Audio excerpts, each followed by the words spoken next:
Welcome to movie mind. আজ তোমাদের জন্য নিয়ে এসেছি খুবই অসাধারণ অসাধারণ অসাধারণ একটি ড্রামার গল্প, যেটার নাম 12 লেটার্স, অর্থাৎ রাত 12টার চিঠি। এটি মূলত একটি Chinese suspense time travel drama, যেটা এই বছর মুক্তি পাওয়া সমস্ত চাইনিজ সাসপেন্স ড্রামাগুলোর মধ্যে র্যাঙ্কে 1 নম্বরে আছে। এটা যেহেতু একটা টাইম ট্রাভেল সাসপেন্স ড্রামা, তাই এটা তোমাদের কাছে কনফিউজিং মনে হতে পারে। ইভেন আমাকে ওইটা 2বার দেখতে হয়েছে পুরো গল্পটা বোঝার জন্য। তো ভিডিওটা মনোযোগ দিয়ে দেখবে আর কোনো পয়েন্ট মিস করবে না যদি ফুললি এনজয় করতে চাও। ড্রামা শুরু হয় 2026 সাল দেখিয়ে।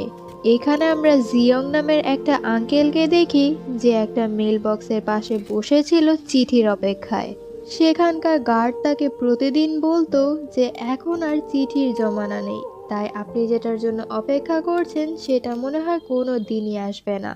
তবে আঙ্কেল তো তার কথা শুনতেনই না, কারণ আঙ্কেলের অ্যামনেশিয়া ছিল, যার কারণে প্রায়শই তিনি সমস্ত কথা ভুলে যেতেন। আর তার মেয়ে নিয়ানি প্রতিদিন এসে তাকে বাড়ি নিত। আসলে তারা এই শহর ছেড়ে খুব শীঘ্রই বেইজিংয়ে চলে যাবে, তাই নিয়ান তখন জিনিসপত্র গোছাচ্ছিল। এর মধ্যে বাবার ঘরে এসে দেখে যে বাবা একটা চিঠি লিখে রেখে কোথায় যেন চলে গিয়েছে। চিঠিতে লেখা ছিল যে আমার এইখানে একটা বিশেষ কাজ রয়ে গিয়েছে, যেটা শেষ হতেই আমি নিজে তোমার কাছে চলে যাব। এরপর নিয়ান সিসিটিভি ফুটেজ চেক করে, যেখানে দেখা যায় যে তার বাবা আবারও সেই মেল বক্সের কাছে যাচ্ছে। তবে পুলিশ জানায় যে ওইখানে তাকে নাকি পাওয়া যায়নি। তারপর নিয়ান এই মেল বক্সের কাছে আসে। তখন গার্ড তাকে জানায় যে তার বাবা গত রাতে এই মেল বক্সের কাছে এসেছিল। দরজা ভেঙে সে ভেতরে ঢোকে এবং এই মেল বক্সে একটা চিঠি রাখে। আর এরপরেই সে হঠাৎ করে গায়েব হয়ে যায়। এমনকি সেই চিঠিটাও আর পাওয়া যায় না। সেখানে শুধুমাত্র একটা বিড়াল বসে থাকে। নিয়ানের তো গার্ডের কথা বিশ্বাসই হচ্ছিল না। তবে তখনই সে বিড়ালটা আবারও আসে। আর মেইল বক্সে একটা আওয়াজ হয় এবং 1991 সালে লেখা হাইতাং নামের একটা মেয়ের চিঠি এসে পৌঁছায়, যেটা কিনা একটা সুইসাইড নোট ছিল। এবার আমাদের 1991 সালে নেভান টাউনে নিয়ে যাওয়া হয়। চাদক নামের একজনকে দেখি, যে কিনা কিস্তির টাকা ওঠানোর কাজ করে। সে মূলত বাও নামের এক লোকের আন্ডারে কাজ করত, আর তাকে এই কাজে সাহায্য করার জন্য আরো 2টা ছেলে ছিল, যার মধ্যে একজনের নাম হাও আর একজনের নাম ইজুন। আর এই ইজুনই আমাদের আজকের গল্পের মেন লিড। ইজুন ছোটবেলা থেকে এতিমখানায় বড় হয়েছে, তবে 14 বছর বয়সে সে ওখান থেকে পালিয়ে আসে। এরপর চাদং তাকে একদিন রাস্তায় খুঁজে পায় আর তাকে নিজের সাথেই রেখে দেয়। তারপর থেকে এরা 3জনই একসাথে আছে। বর্তমানে এরা 3জন টাকা জমাচ্ছে একটা বোট কেনার জন্য, যেন তারা এই গুন্ডামির কাজটা ছেড়ে দিতে পারে।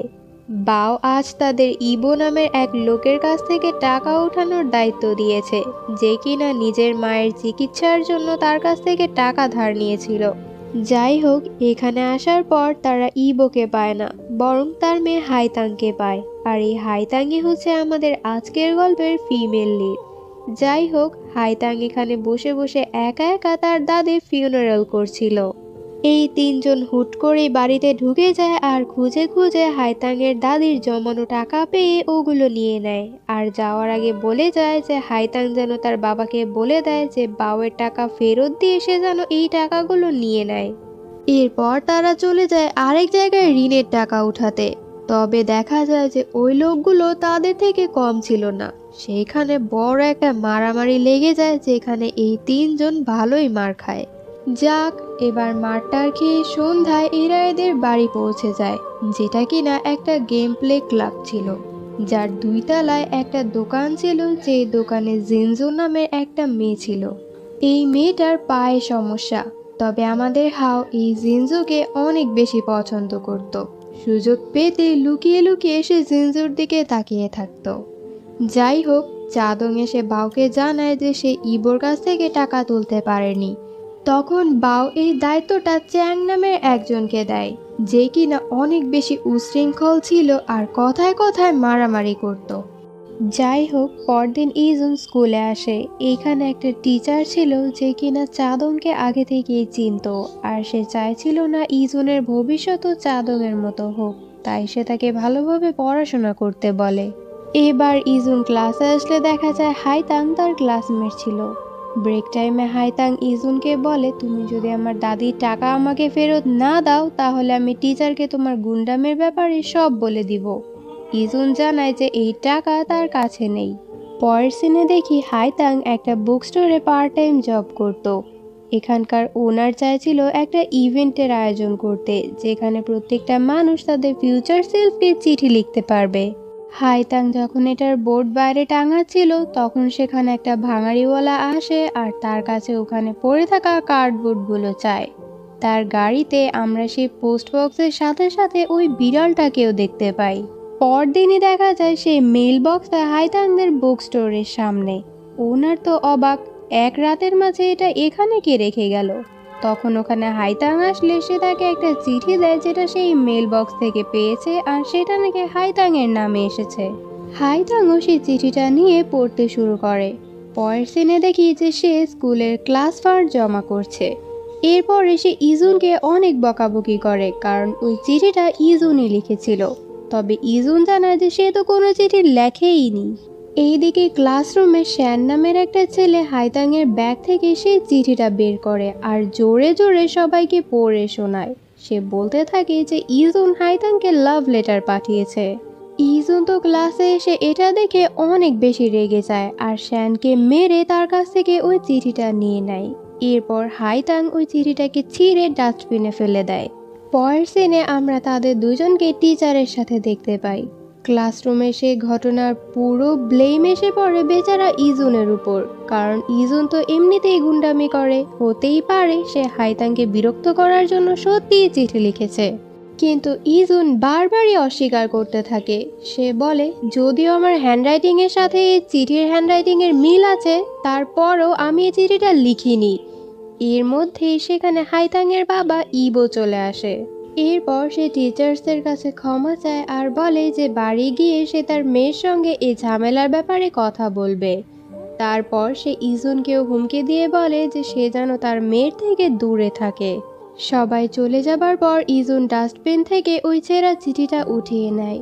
পরের সিনে দেখি সেই চিঠি পড়ছে, যেটার মাঝে লেখা যে হাইতাং, আমাদের জীবনের ব্যাপারে আমাদের থেকে ভালো আর কেউই জানে না। আমি তো শুধু চেয়েছিলাম তোমাকে তোমার কষ্টগুলোর থেকে মুক্ত করতে, তবে আমি বুঝতে পারিনি যে এটা করতে গিয়ে আমি তোমাকে আরেক জাহান্নামে এনে ফেলবো, যেটা আগের থেকেও অনেক বেশি ভয়ানক হবে। এইদিকে দেখি ইবো হাইতাংকে অনেক মারছিল। সে বলতে থাকে, তুইও তোর মায়ের মতো, তোর মা আরেক লোকের সাথে পালিয়ে গিয়েছে আর তুই এই বয়সে এইসব শুরু করেছিস। এরপর সে হাইতাংয়ের ব্যাগ থেকে তার পার্ট টাইম জবের টাকা এবং ক্লাস ফান্ডের টাকা সমস্ত কিছু চুরি করে নিয়ে ভেগে যায় জুয়া খেলার জন্য। এইদিকে হাও ওই চিঠিটা পড়ে বলে যে হতে পারে এটা হাইতাং নিজেই লিখেছে ইজুনকে ফাঁসানোর জন্য। তবে ইজুন বলে যে না, এমন কাজ হাইতাং করবে না। চিঠি নিয়ে যা হয়েছে হোক, তবে ইজুনের তো ভয় হচ্ছিল যে তার দাদির টাকা নিয়ে যাওয়ার কথাটা হাইতাং যেন টিচারকে বলে না দেয়। তাই তখন এসে তার দাদির টাকাগুলো নিয়ে হাইতাংয়ের সঙ্গে দেখা করতে যেতে থাকে। এইদিকে দেখি হাইতাং মার খাবার পর তার ফিউচার সেলফকে চিঠি লিখতে থাকে। সে লিখে যে সে অনেক চেষ্টা করেছিল মানিয়ে নেবার, তবে সে এখন আর সহ্য করতে পারছে না। এবার সে তার দাদির কাছে চলে যেতে চায়। এরপর সে হাতে একটা ছুরি আর ওই চিঠিটা নিয়ে বেরিয়ে পড়ে। গিয়ে চিঠিটা সে ওই পোস্ট বক্সে ফেলে দেয়, যেখানে সে বেড়ালটাও ছিল। এইদিকে ইজুন তার বাড়ি এসে সমস্ত কিছু লন্ডভন্ড দেখে কিছু একটা বুঝতে পারে আর দৌড়ে যায় যেখানে ইবো থাকতে পারে সেখানে। এইখানে দেখি যে হাইতাংও সে জুয়ার আড্ডাখানায় পৌঁছে যায়। সে যখন তার বাবাকে মেরে ফেলতেই যাবে তখনই ইজুন এসে তাকে আটকে নেয় আর কোনো মতে টেনে টুনে বাইরে নিয়ে আসে আর বলে যে তুমি কি পাগল হয়ে গিয়েছো? ওই লোকের জন্য নিজের জীবন বরবাদ করে দিচ্ছিলে। হাইতাং বলে যে হ্যাঁ, আমি পাগল হয়ে গিয়েছি, আমি আর বাঁচতে চাই না, এখন কি আমার মরার অধিকারও নেই? ইজুন বলে, এই চাকুটাকে দেখো, এটা দিয়ে তোমার বাবা এমনিতেও মরতো না, বেশি থেকে বেশি একটু আহত হতো, তবে এই কারণে তুমি জেলে চলে যেতে, তাহলে এত কষ্ট করার মানেটা কি থাকতো? এইদিকে ইবো ড্রামা করে বলতে থাকে যে তার বেচারি মেয়েটার মানসিক সমস্যা রয়েছে, আর তার দাদি মারা যাবার পর থেকে তার যা ইচ্ছা হয় সে তাই করে। ইবো কিন্তু জানতো যে হাইতাং তাকে মেরে ফেলতে চেয়েছিল, তবে সে ইচ্ছা করে এটা পুলিশকে বলে না, কারণ পুলিশ যদি এর কারণ জিজ্ঞাসা করে তাহলে তো ইবোই জেলে যাবে। এদিকে হাইতাং এসে এসব কথা শুনে আরো বেশি রেগে যায়। তখন ইজুন বলে যে সে হচ্ছে হাইতাং এর ক্লাসমেট, হাইতাং সাধারণত এমন করে না, তার একটু ঘুমের দরকার। এই বলে সে তাকে পুলিশ স্টেশন থেকে বের করে আনে। হাইতাং বলে তোমারও কি মনে হয় আমি পাগল? ইজুন বলে না, আমি এটা করেছি তোমাকে ওখান থেকে বের করে আনার জন্য। এরপর সে তাকে বোঝায় যে হাইতাং যেন আর কয়েকটা দিন ধৈর্য ধরে। সে একটা ভালো স্টুডেন্ট, ইউনিভার্সিটিতে চলে গেলে তার আর কোনো দিনও পিছু ফিরে তাকাতে হবে না। হাইতাং বলে আমিও এটাই ভেবেছিলাম, কিন্তু আমার বাবা তো স্কুল ফান্ডের টাকাগুলো আমার কাছ থেকে নিয়ে গিয়েছে, সবাই তো এখন আমাকে দোষী ভাববে। ইজুন বলে আরে না, তুমি টিচারকে বলে দিও যে তোমার কাছ থেকে এই টাকাগুলো আমি নিয়ে গিয়েছি। পরের সিনে ইজুন হাইতাংকে বাড়ি পৌঁছে দেয়। তখন সে মাটিতে সিগারেট পড়ে থাকতে দেখে জিজ্ঞাসা করে তোমার বাবা কি সিগারেট খায় নাকি? হাইতাং বলে না। তখন ইজুন বুঝতে পারে যে আশপাশে বাওয়ের লোক আছে, তাই সে হাইতাংকে নিয়ে পালাতে শুরু করে। বাওয়ের লোকেরাও তাদের দেখে ফেলে আর তাদের পিছু করতে শুরু করে। ইজুন কোনো মতে লুকিয়ে হাইতাংকে তার নিজের বাড়িতে নিয়ে আসে। এরপর সে দোকানে যায় হাইতাংয়ের জন্য কিছু মেডিসিন, ব্রাশ আর শ্যাম্পু কিনতে। এদিকে হাও নিচে আসে নুডলস কিনতে। তখন চ্যাং এবং তার লোকেরা সেখানে আসে আর জিনজুর ঘোড়া পা নিয়ে মজা করতে থাকে। এমনকি তারা তো জিনজুর সম্মান নিয়েও খেলবে এই কথা বলতে থাকে। এতে তো হাওয়ের অনেক বেশি রাগ হয় আর সে তাদের ধরে মারতে শুরু করে। এর বিনিময়ে সেও অনেক মার খায়। এইবার 2026 সাল দেখি। নিয়ানকে পুলিশ স্টেশনে ডাকা হয় তার বাবার ব্যাপারে ইনফরমেশন নিতে। নিয়ান যখন তার বাবার নাম বলে তখন পুলিশরা চেক করে দেখে যে তার বাবা তো আসলে একটা কয়েদি ছিল যে অনেক বছর আগে জেলেই মারা গিয়েছে। এটাতে তো নিয়ান অনেক বেশি অবাক হয়ে যায়। তার মানে তার বাবা এতদিন তার সঙ্গে মিথ্যা পরিচয় ছিল, কিন্তু কেন? এরপর সে বাড়ি চলে আসে আর তার বাবার রুম সার্চ করে একটা বিস্কুটের ডিব্বা পায়, যেটার ভেতর পুষেও যাওয়ার অনেকগুলো ট্রেনের টিকিট ছিল আর একটা পোস্ট কার্ডের মাঝে হাইতাংয়ের নাম লেখা ছিল। আর এই নামটা সে রাতের আসা চিঠির মাঝেও ছিল। সে দুইটার হ্যান্ডরাইটিং চেক করে একদমই সেম পায়। এবার সে চিঠিতে পাওয়া হাইতাংয়ের ঠিকানা অনলাইনে সার্চ করে দেখতে পায় যে সে নেভান টাউন থেকে বিলং করে, যেটা পুশোয়ে আছে। এবার আমরা হাইতাংয়ের ছেলে চ্যাংকে দেখতে পাই, যে ইংল্যান্ড থেকে বাড়ি ফিরেছে হাইতাংয়ের চিকিৎসা করানোর জন্য, কারণ তার কোনো অসুখ ছিল। কিন্তু বাড়ি এসে সে তার মা হাইতাংকে কোনো জায়গায় খুঁজে পায় না। তখনই পুলিশরা তাকে কল করে জিজ্ঞাসা করে সে কি হাইতাং নামে কাউকে চেনে। সে বলে যে সে হচ্ছে তার মা। তখন পুলিশরা জানায় যে তার মায়ের গাড়ি তারা একটা শুনশান পাহাড়ি এলাকায় পেয়েছে, যেটা অনেক দিন যাবৎ খালিই পড়ে আছে। এমনকি তার মায়ের কোনো খোঁজও পাওয়া যাচ্ছে না। ইজুন রুমে এসে দেখে হাইতাং তাকে কিছু না বলেই চলে গিয়েছে। এদিকে হাইতাংকে দেখি যে টিচারকে এসে জানায় যে সে স্কুল ফান্ডের টাকা আনতে ভুলে গিয়েছে। এইদিকে মোটু সেংকে দেখি যে হাইতাং যে গতরাতে তার বাবাকে মারতে গিয়েছিল এই কথাটা আরো বাড়িয়ে বুড়িয়ে বড় করে বলতে থাকে। এইদিকে ইবো মানে হাইতাংয়ের বাবা সেও স্কুলে পৌঁছে যায়। এখানে এসে সে সমানে ড্রামাবাজি শুরু করে দেয়। এমনকি একটা নকল ব্যান্ডেজ লাগিয়ে বলতে থাকে যে তার মেয়েটার মানসিক সমস্যা হয়ে গিয়েছে, তার মেয়েটা তাকে মারতে চেয়েছিল ইজুন নামের ওই ছেলেটার কারণে। এমনকি সারা রাতে বাড়িও ছিল না, মনে হয় ওই ইজুনের সঙ্গেই থেকেছে। এমন আরো অনেক আজে বাজে কথা বলতে থাকে। সে তার মেয়ের সম্মান নিয়েও প্রশ্ন করে। তখন ইজুন রেগে তাকে একটা ঘুষি মারে। এইবার ইবো তো স্কুলের পুরো সিস্টেমটাকেই দোষ দিতে শুরু করে। অফিসে বসে সে কান্না করতে করতে বলে যে সে তার মেয়েকে পড়ানোর জন্য কত কষ্ট করে। তারা গরিব হওয়া সত্ত্বেও সে চায় তার মেয়েটা ভালোভাবে পড়াশোনা করুক। এমনকি টাকার অভাবে সে তো তার এই ক্ষতরও চিকিৎসা করাতে পারছে না। তখন প্রিন্সিপাল নিজের স্কুলের সম্মান বাঁচানোর জন্য ইবোকে কয়টা টাকা দিয়ে দেয় আর টিচার তাইচাংকে বলে তাদের দুইজনকে সাসপেন্ড করে দিতে। তাইচাং এসে ইজুনকে এই কথা জানায়। তখন ইজুন বলে যে এতে হাইতাংয়ের কোনো দোষ নেই, তার বাবাকে আপনারা মোটেও বিশ্বাস করবেন না, আর যদি আপনাদের শাস্তি দিতেই হয় তাহলে আমার একাকে দিন। এই বলে সে হাইতাংয়ের পক্ষ থেকে ওই স্কুল ফান্ডে টাকা দিয়ে ওখান থেকে চলে যায়। ইজুনের সাসপেনশনের কথা শুনে হাইতাং তাইচাংয়ের কাছে আসে আর তাকে বলে যে ইজুনের এতে কোনো দোষ নেই, তাকে যেন সাসপেন্ড না করে হাইতাংকে সাসপেন্ড করা হয়। তাইচাং বলে, আচ্ছা তাহলে তোমার কলেজ যাওয়ার স্বপ্নের কি হবে? যদি নিজের ভবিষ্যৎকে বরবাদ করতে চাও তাহলে চলে যাও। তাছাড়া ইজুনকে সাসপেন্ড করা হয়েছে, এক্সপেল না। এইদিকে চাদং ইজুন আর হাও দুজনকে মারতে থাকে, কারণ ইজুন সাসপেন্ড হয়ে বসে আছে আর হাও চ্যাংয়ের লোকেদের সঙ্গে লড়াই করেছে। মারটার খেয়ে ইজুন আসে হাইতাংয়ের সঙ্গে দেখা করতে। সে তাকে বলে যে চিন্তা করো না, আমার এমনিতেও স্কুলে যেতে ভাল লাগে না, সাসপেন্ড হয়েছি ভালোই হয়েছে। তখন হাইতাং তাকে স্কুল ফান্ডের টাকা ফেরত দিতে চায়। ইজুন অনেক মানা করা সত্ত্বেও সে তাকে ওই টাকাটা দিয়েই দেয়, যার বিনিময়ে ইজুনও তাকে তার দাদির টাকা ফিরিয়ে দেয়। রাতে বাড়ি ফিরে ইজুন ওই ছেঁড়া চিঠিটাকে টেপ দিয়ে জোড়া লাগিয়ে বারবার পড়তে থাকে। তার কেন যেন মনে হতে থাকে যে এই চিঠিটা সেই লিখেছে। এরপর সে চলে যায় হাইতাংয়ের বাড়ির সামনে পাহারা দিতে, যেন বাওয়ের লোকেরা তাকে আর বিরক্ত করতে না পারে। নিয়ান চলে আসে পুশোয়ে আর পুলিশ স্টেশনে গিয়ে নিজেকে হাইতাংয়ের আত্মীয় বলে তার ব্যাপারে ইনফরমেশন বের করার চেষ্টা করে। তবে পুলিশ তাকে কিছুই জানায় না। সে চলে যাবার পরপরই সেখানে চ্যাং আসে আর তার মায়ের ব্যাপারে মিসিং রিপোর্ট লেখাতে যায়। তখন পুলিশ জানায় যে একটু আগেই একটা মেয়ে এসে তার মায়ের ব্যাপারে ইনফরমেশন বের করার চেষ্টা করছিল। তখনই চ্যাং বাইরে চলে যায় আর নিয়ানকে খুঁজে বের করে। পরের সিনে আমরা তাদের পুলিশের সাথে বসা দেখি।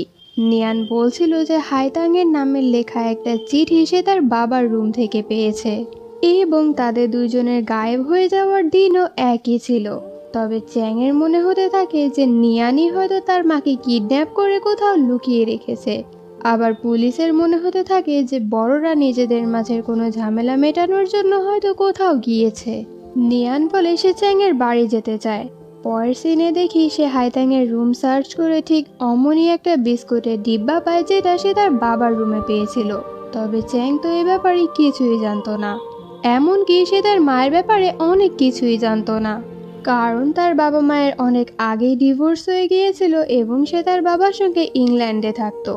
তার তো নিয়ানের বলা কোনো কথাই বিশ্বাস হচ্ছিল না, তাই সে বেরিয়ে পড়ে এবার নিয়ানের শহরে যাওয়ার জন্য। চাদং হাও আর ইজুনকে নিয়ে বাওয়ের কাছে আসে এই ঝামেলা মেটানোর জন্য। তখন বাও চ্যাংয়ের লোকেদের মারে, এরপর চাদংকে বলে যে সে চ্যাংয়ের লোকেদের মেরেছে, এবার চাদংও যেন তার ছেলেদের মারে। চাদং আর ঝামেলা চাইছিল না, তাই সেও তাদের মারে। বাও বলে যে হাওয়ের কারণে চ্যাংয়ের দলের একটা ছেলের পা ভেঙে গিয়েছে, তাই চাদংও যেন তার কোনো একটা ছেলের পা ভেঙে দেয়। চাদং ঝামেলা শেষ করার জন্য বোটের জন্য যে টাকা জমিয়েছিল সেই সবটা বাওকে দিয়ে দেয়। এর মধ্যে সেখানে বাওয়ের আরও ছেলেরা পৌঁছে যায়। চলে যাবার আগে বাও বলে যে বাচ্চাদের ঝামেলা বাচ্চাদেরই মেটাতে দাও। তখন ওই ছেলেরা মিলে ইজুন আর হাওকে অনেক বেশি মারতে থাকে। এদিকে হাইতাং ইজুনকে ফোন করে এটা বলার চেষ্টা করছিল যে তার বাবাকে মারার রাতে সে নিজের ফিউচার সেলফকে যে চিঠিটা লিখেছিল সেই চিঠিটা এখন আর মেইল বক্সে নেই, কিন্তু এটার চাবি তো হাইতাংয়ের কাছেই থাকে, তাহলে চিঠিটা গেল কোথায়? বাড়ি আসলে ইবো বলে যে সে হাইতাংয়ের দাদির নামে থাকা এই বাড়িটা বিক্রি করতে চায়, তবে হাইতাং বলে সে এটা কিছুতেই হতে দিবে না। তখন ইবো তাকে অনেক মারে। রাতের বেলা হাওয়ের এমন অবস্থা দেখে জিনজু অনেক বেশি কান্না করছিল। এদিকে হাইতাং ইজুনের বাড়ি এসে তার এই অবস্থা দেখে অনেক ঘাবড়ে যায়। পরের সিনে সে তার ক্ষততে মলম লাগিয়ে দিচ্ছিল। তখন তার হাতে মারের দাগ দেখে ইজুন জিজ্ঞাসা করে ইবো কি তাকে আবারও মেরেছে? হাইতাং বলে হ্যাঁ। তখনই ইজুন জুয়ার আড্ডাখানায় চলে যায় আর ইবোকে ওয়ার্নিং দিয়ে বলে সে যদি আর একবার হাইতাংয়ের গায়ে হাত তোলে তাহলে এটা তার জন্য ভালো হবে না। সে তো তাকে মারবেই, সাথে সাথে সে বাওয়ের লোকেদের তার বাড়ির ঠিকানাও দিয়ে দিবে। ইজুন চলে যাবার পর ইবোর কাছে আরো কয়েকজন লোক আসে। রাতের বেলা হাইতাং দেখে তার বাবা তড়িঘড়ি করে কোথায় যেন যাচ্ছে। সকালবেলা ইজুন হাইতাং এর কাছে আসে আর জিজ্ঞাসা করে সে তাকে কল কেন করেছিল। হাইতাং তখন তাকে চিঠির ব্যাপারে সবকিছু খুলে বলে আর তাকে এটাও জানায় যে ইজুনের লেখা ওই চিঠিটাও সে এই মেইল বক্স থেকেই পেয়েছিল। এই সমস্ত কিছু তার কাছে অনেক বেশি অদ্ভুত মনে হচ্ছে। পরের সিনে তাইচাং ইজুনদের আড্ডাখানায় আসে ইজুনকে আবারও স্কুলে ফিরিয়ে নিয়ে যাওয়ার জন্য। চাদং তখন ইজুনকে বলে যে যা, শেষবারের মতো যদি পারিস তাহলে নিজের পড়ালেখাটা অন্তত শেষ করে আয়। সাথে সাথে সে হাও এবং তাকে কয়েকদিনের জন্য এই জায়গায় আসতেও মানা করে দেয়। আর এই সময়টাকে কাজে লাগিয়ে সে হাইতাংয়ের চিঠি চোরকে ধরার চেষ্টা করে। হাইতাংয়ের নামে একটা খালি চিঠি ওই মেল বক্সে ফেলে তারা দূর থেকে অপেক্ষা করতে থাকে চোরের। তবে অনেক রাত হয়ে যায়, কোনো কিছুই হয় না। তখন হাইতাংয়ের অনেক ঘুম পাচ্ছিল দেখে ইজুন তাকে বাড়ি গিয়ে রেস্ট করতে বলে। তখন হাইতাংও তাকে কিছুক্ষণ আরাম করতে বলে। পরের দিনও এইভাবেই কেটে যায়। এমন করে 3টা দিন চলে যায়, তবে ওই চিঠিটা নিতে কেউই আসে না।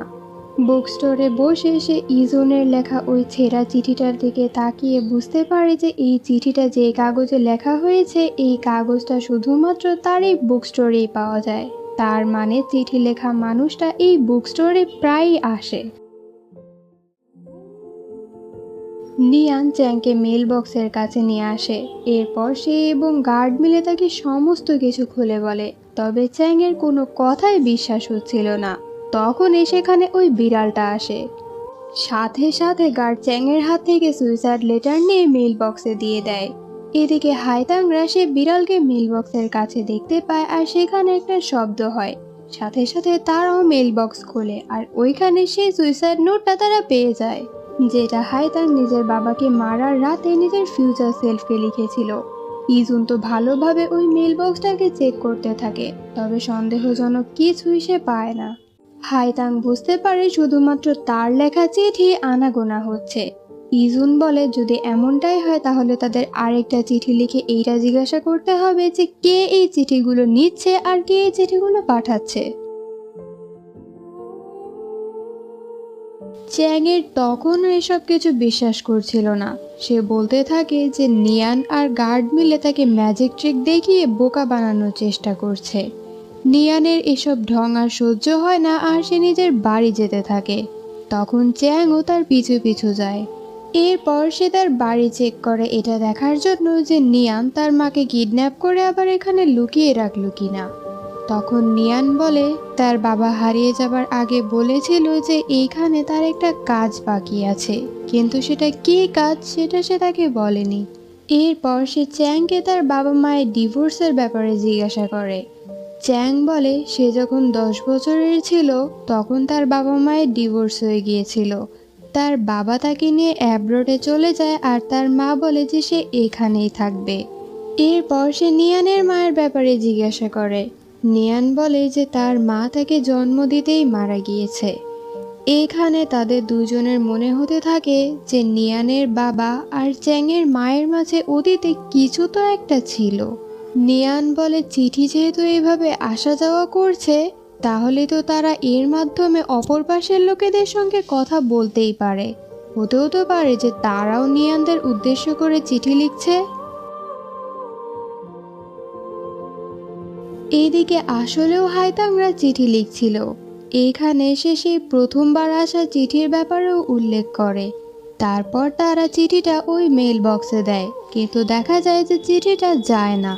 হাইতাং বলে আগে পরে চিঠি আসা যাওয়ার সময়টা কিন্তু মাঝরাত ছিল আর তখন এখানে একটা বিড়ালও ছিল।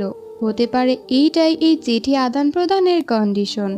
তারা ঠিক করে আজ যেহেতু দেরি হয়ে গিয়েছে তাহলে আগামীকাল ঠিক মাঝরাতে তারা এই চিঠিটা আবারও মেল বক্সে দেওয়ার চেষ্টা করবে।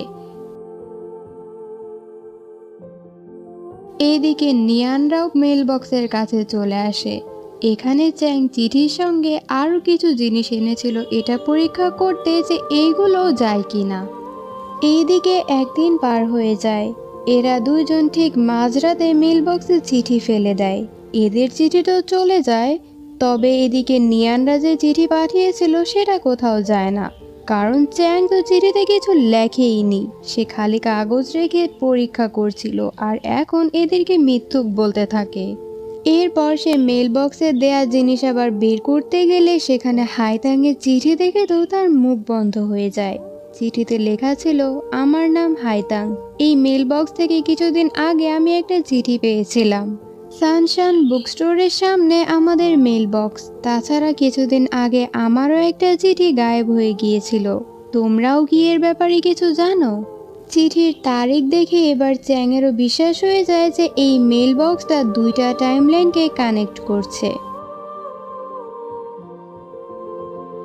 পরদিন ইজুন তাইচাংয়ের কাছে এসে ক্ষমা চায় আর আবারও স্কুলে ফিরে আসতে চায়।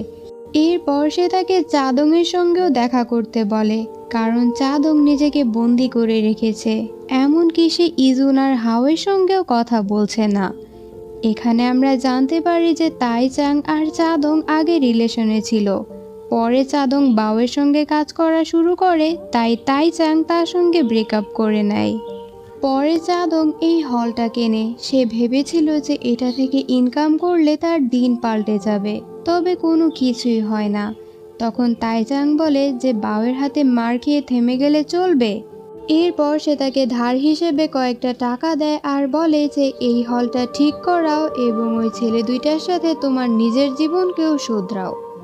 এরপর চাদং ইজুন আর হাওকে ডেকে পাঠায় আর তাদেরকে বলে যে তারা এই হলটা ঠিক করাবে এবং বাওয়ের আন্ডারে কাজ করা বন্ধ করে দিবে। পরে সে এই হল থেকে তারা যা ইনকাম করবে সেটা দিয়ে একটা বোট কিনে নিজেদের বাকি জীবন পার করে দিবে। এখন ডিনারের পর সে এই হল ঠিক করার কাজে লেগে পড়ায় আর বুক স্টোরে যেতে পারে না। নিয়ান ভাবছিল সেপ্টেম্বর 1991-এ নেভান টাউনে একটা ওয়াটার ইনসিডেন্ট হয়েছিল। সে চাইছিল এটার ব্যাপারে চিঠিতে লিখে জিজ্ঞাসা করতে, তাহলে হয়তো হাইতাংদেরও বিশ্বাস হয়ে যাবে যে নিয়ানরা ফিউচার থেকে। চ্যাং বলে অতীত থেকে আসা দুই চিঠির তারিখ দেখলে বোঝা যায় যে ওখানে 9 দিন পার হয়ে গিয়েছে, তবে আমাদের এখানে তো মাত্র 4 দিন। তার মানে ওইখানে দিন তাড়াতাড়ি পার হচ্ছে, তাই তাদের এই চিঠি পাঠাতে পাঠাতে হয়তো ওই ইনসিডেন্ট হয়েও যাবে। তবুও নিয়ান রিস্ক নিতে চাইছিল। সে ওই চিঠিটা লিখে পাঠিয়ে দেয়। এদিকে হাইতাংও চিঠিটা পেয়ে যায়। সেই চিঠিতে লেখা ছিল যে আমি নিয়ান, আমিও মেল বক্স থেকে তোমাদের চিঠি পেয়েছি। তুমি হয়তো বিশ্বাস করবে না, কিন্তু আমি 12 নভেম্বর 2026 সাল থেকে বলছি। তুমি যদি 1991 সালে থেকে থাকো তাহলে 22 সেপ্টেম্বর হওয়া একটা ওয়াটার ইনসিডেন্টের ব্যাপার ভেরিফাই করতে পারবে। তাহলে তোমার বিশ্বাস হয়ে যাবে যে আমরা সত্যি কথা বলছি। নিয়ান এটাও জানিয়ে দেয় যে প্রথম চিঠি অর্থাৎ লাভ লেটার তারা লেখেনি, আর জিজ্ঞাসা করে যে জিয়ং নামের কাউকে হাইতাং চিনে কিনা। ইজনের মনে হচ্ছিল তাহলে হয়তো এই জিয়ংই লাভ লেটার লিখেছে, কিন্তু হাইতাং তো জিয়ং নামের কাউকে চিনেই না। যাক, এখন তাদের 22 সেপ্টেম্বর পর্যন্ত অপেক্ষা করতে হবে। ইজুন বাড়ি ফিরে ওই লাভ লেটারটার মতো করে হুবহু একটা লাভ লেটার লেখে আর মিলিয়ে দেখে যে দুইটার হাতের লেখা একদম সেম, এমনকি সিগনেচার করার স্টাইলও সেম। সে হাইতাংকে এসে এটা দেখায়। তারা বুঝতে পারে ভবিষ্যতের ইজুনই লাভ লেটার লিখেছে। এইদিকে দেখা যায় ভবিষ্যতে ইজুন হারিয়ে যাবার আগে ওই ভাঙাড়িওয়ালাকে হেল্প করে যে হাইতাংয়ের কাছে কার্ডবোর্ড চাইতে এসেছিল, আর 2টার সময় তার ঠেলা গাড়িতে ওই মেল বক্সটা ছিল। এইদিকে ইজুন বলে চিঠির তারিখ অনুযায়ী হিসাব করলে ভবিষ্যতের ওই দিন পর্যন্ত তো আমার বয়স কমসে কম 50 বছর হয়ে গিয়েছে, আর ওই বয়সে আমি লাভ লেটার কেন লিখব? আর এইসব কিছু হঠাৎ করেই কেন শুরু হলো? হাইতাং বলে এইসব কিছু শুরু হয়েছে মেল বক্সটা আসার পর থেকেই। মাঝখানে কিছু তো একটা ক্লু রয়ে যাচ্ছে যেটা আমরা ধরতে পারছি না। এদিকে নিয়ানের কাছে খবর আসে যে পুলিশ একটা বৃদ্ধকে পেয়েছে। নিয়ান চ্যাংকে নিয়ে সেখানে ছুটে যায়, তবে দেখা যায় এটা তার বাবা ছিল না। এবার নিয়ান কান্নায় ভেঙে পড়ে। তার বাবার তো নিজের নাম ঠিকানাও ভালোভাবে মনে থাকে না, কি জানি সে কোথায় আছে আর এখন কি করছে। এইদিকে ইজুন আর হাইতান ভাঙার জিনিস বিক্রি করার জায়গায় আসে আর ওই বৃদ্ধর ব্যাপারে জিজ্ঞাসা করে। তবে ওইখানকার লোকেরা জানায় যে এমন বৃদ্ধ ভাঙারিওয়ালাকে তারা কোনোদিনও দেখেনি।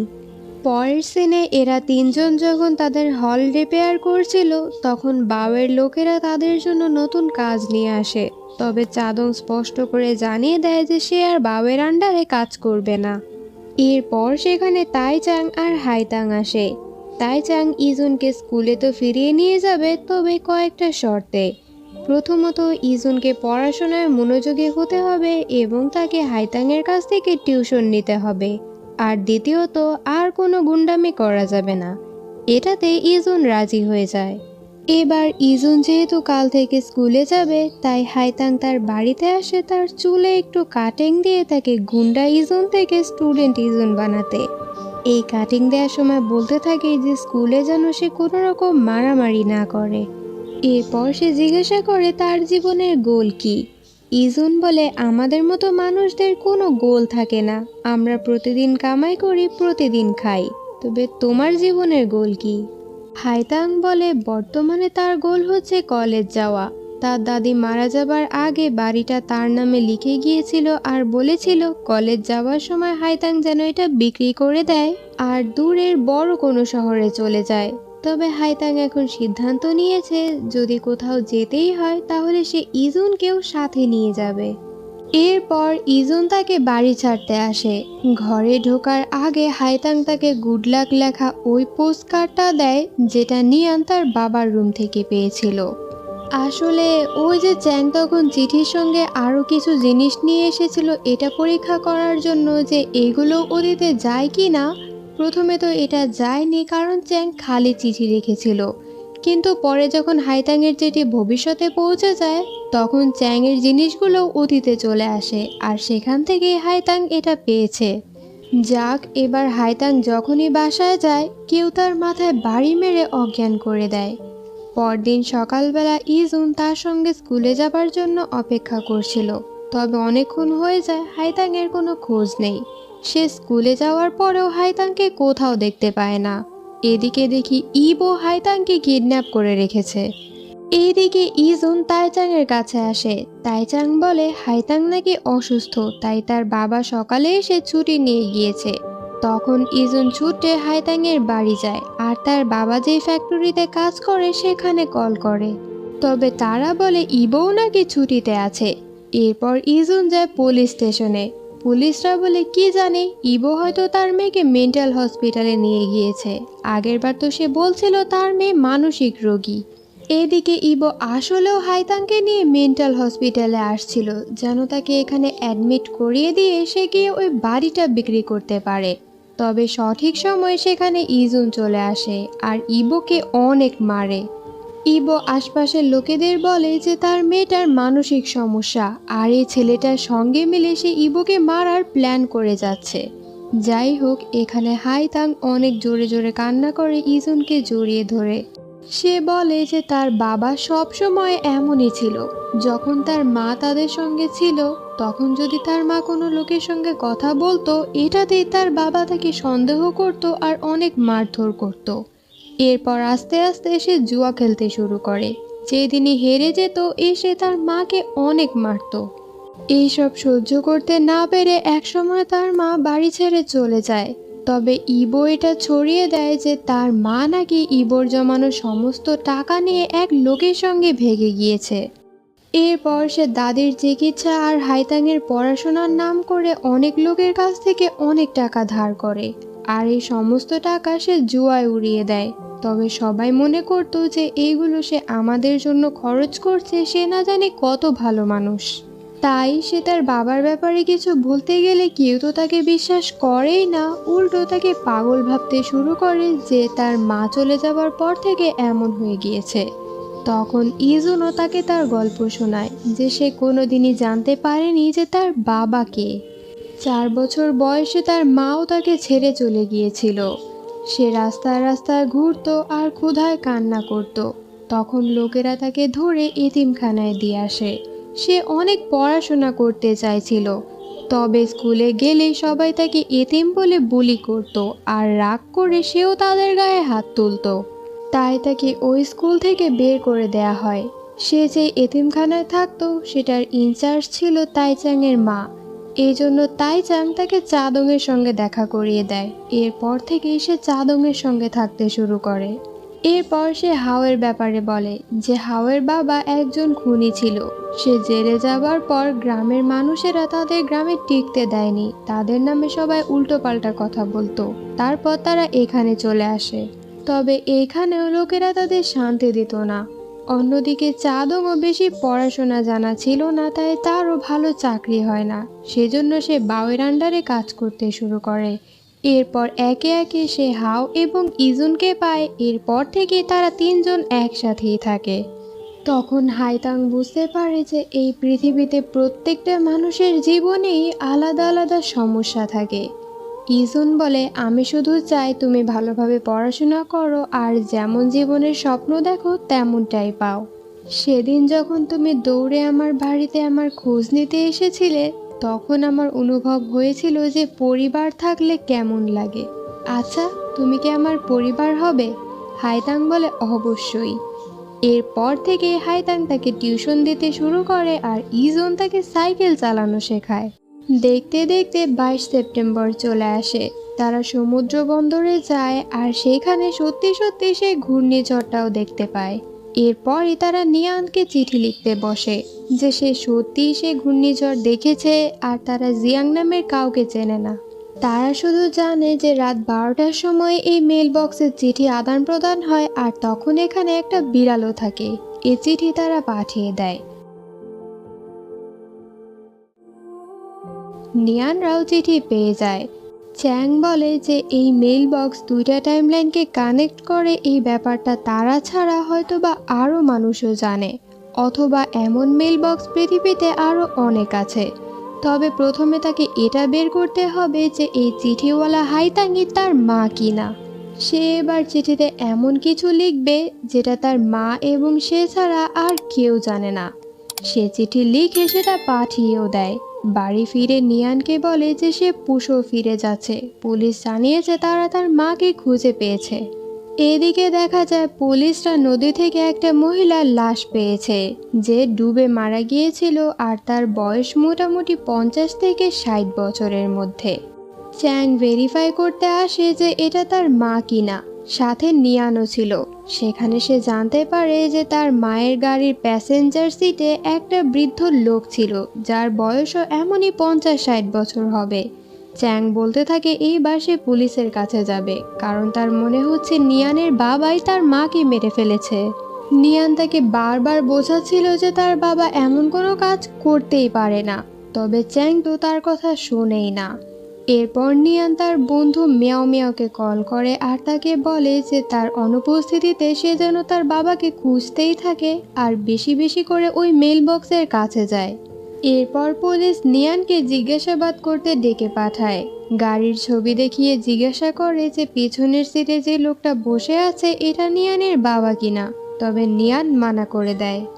এবার পুলিশ তাকে বলে যে এটা তার বাবা হতেও পারে না, কারণ তার আসল যে বাবা ছিল সে 2004 সালে জেলেই মারা গিয়েছে আর এতদিন সে যার সঙ্গে ছিল সেটা তার বাবা ছিল না, বরং তার পরিচয়ে অন্য কেউ ছিল। এদিকে মিয়াও মিয়াও মেইলবক্সের কাছে আসে আর গার্ডকে মিসিং পোস্টার দিয়ে এগুলো আশপাশে লাগিয়ে দিতে বলে। ইজুন আর হাইতাং যখন বাড়ি আসে তারা দেখতে পায় এখানে অন্য মানুষেরা আছে। তারা জানায় ইবো এই বাড়িটা তাদের কাছে বন্ধক রেখে টাকা ধার নিয়েছিল। যেহেতু ইবো টাকা ফেরত দেয়নি তাহলে এই বাড়িটা এখন থেকে তাদের। হাইতাং বলে বাড়িটা ইবোর ছিল না, তার ছিল, তাহলে ইবো কিভাবে এটা বন্ধক রাখতে পারে?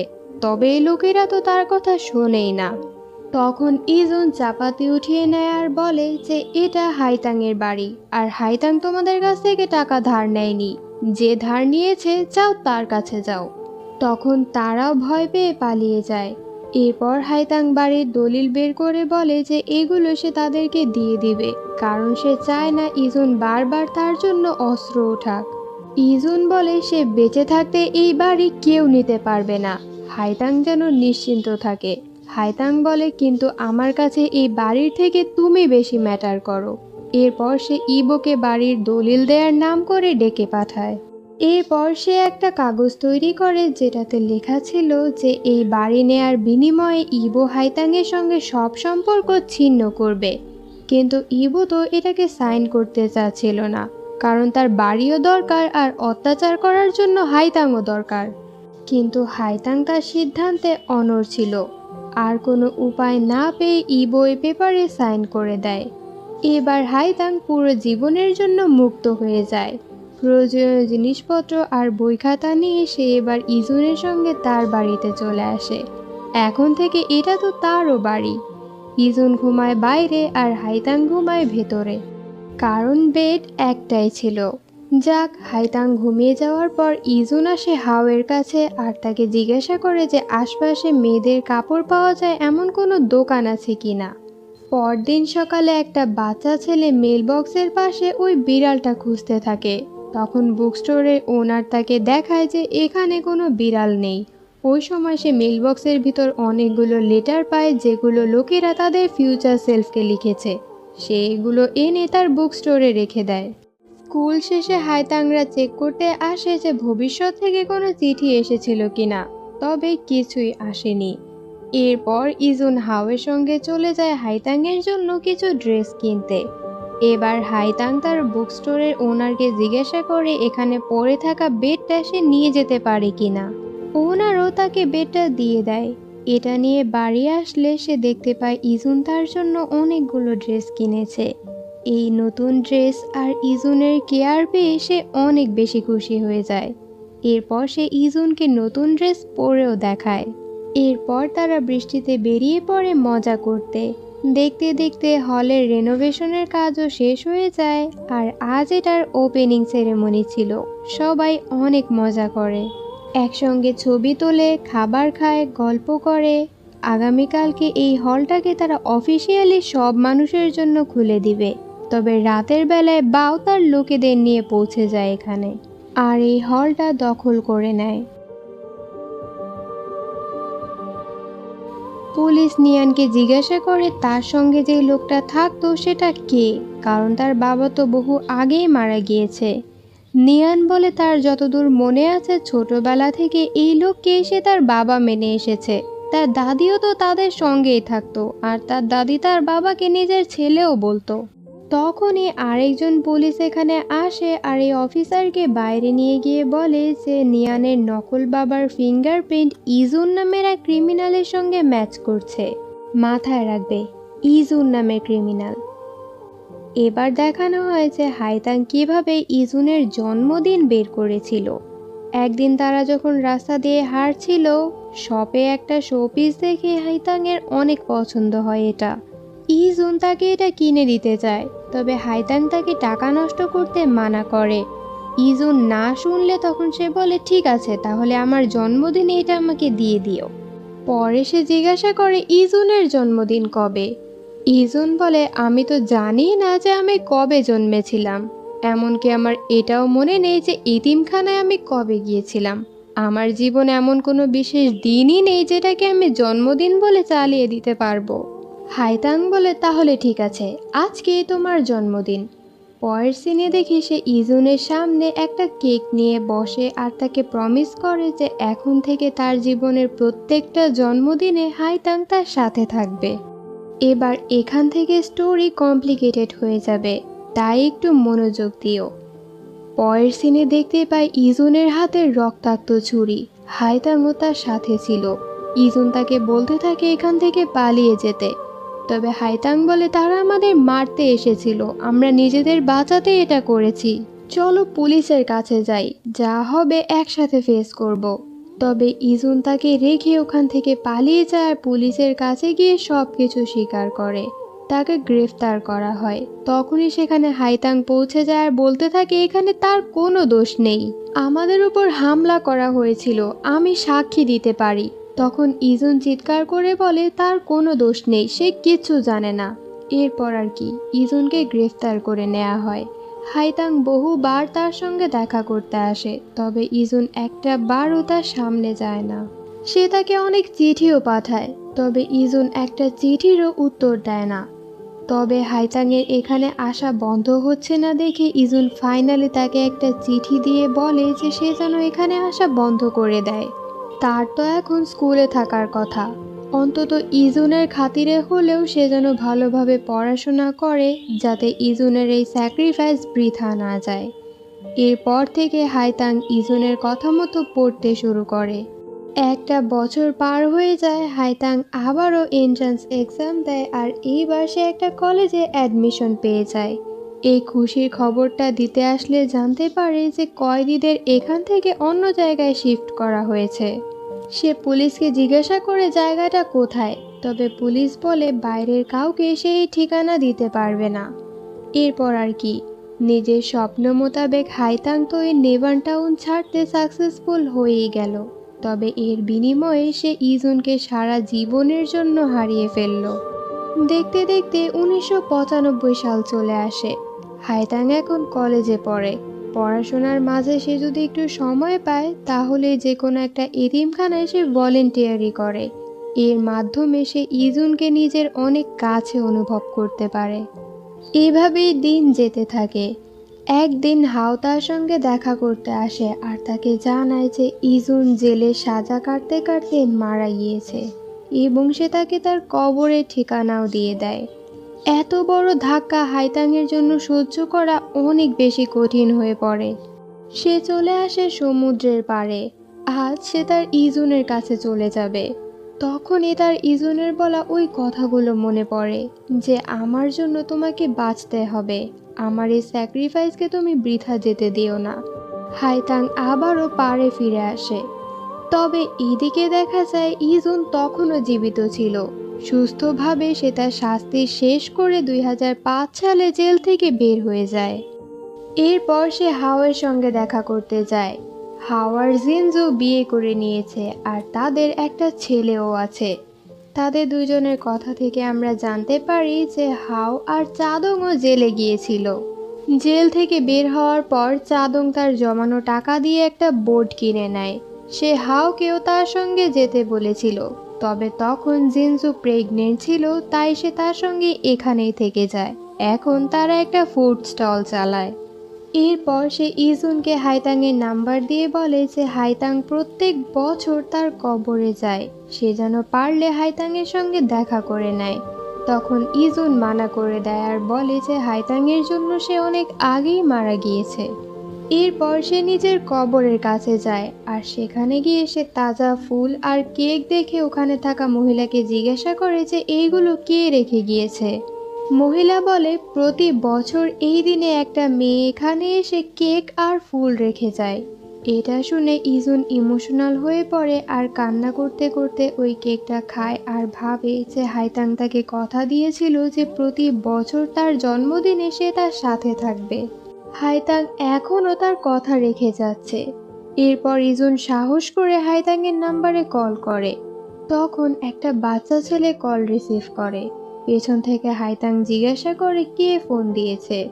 তখন ওই বাচ্চাটা হাইতাংকে মা বলে ডাকে। এরপর হাইতাং ফোন কানে নিয়ে কে জিজ্ঞাসা করে।